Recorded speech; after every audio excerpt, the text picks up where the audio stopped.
আমাদেরকে কবুল করুন। হ্যাঁ জি, আল্লাহ আমাদেরকে কবুল করুন, তৌফিক দান করুন। হযরত পীর সাহেব হুজুর আসছেন।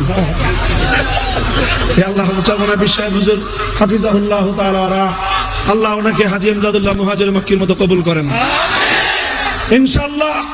আমরা হাতে হাত রাখতেছি, আমরা প্রস্তুত হন। অনেক হয়েছে, অনেক 50 বছর দিয়েছি। আগামীর বিপ্লব আমাদের চূড়ান্ত ইসলামী রাষ্ট্র কায়েমের বিপ্লব ইনশাআল্লাহ। আল্লাহ পাক রব্বুল আলামিন কবুল করেন। ওয়া আখিরু দাওয়ানা আলহামদুলিল্লাহি রাব্বিল আলামিন। আসসালামু আলাইকুম ওয়া রাহমাতুল্লাহ।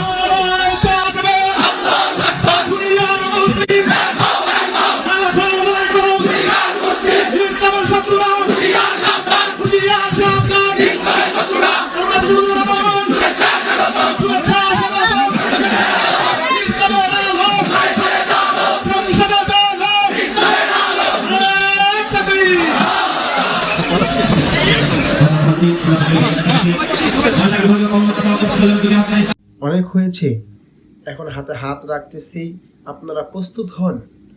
ইসলামী আন্দোলন বাংলাদেশের আমির সৈয়দ মুফতি রেজাউল করিম পীর সাহেব চরমনাইকে উদ্দেশ্য এবং লক্ষ্য করে এই কথাটি বলেছেন ইবনে শাইখুল হাদিস আল্লামা মামুনুল হক সাহেব হাফিজাহুল্লাহ।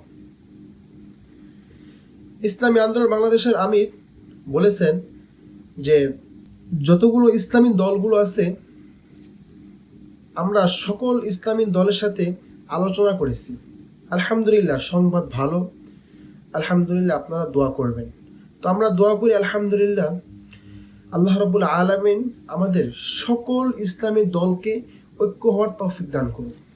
আগামীর বাংলাদেশ হবে কোরআনের বাংলাদেশ, আগামীর বাংলাদেশ হবে ইসলামের বাংলাদেশ।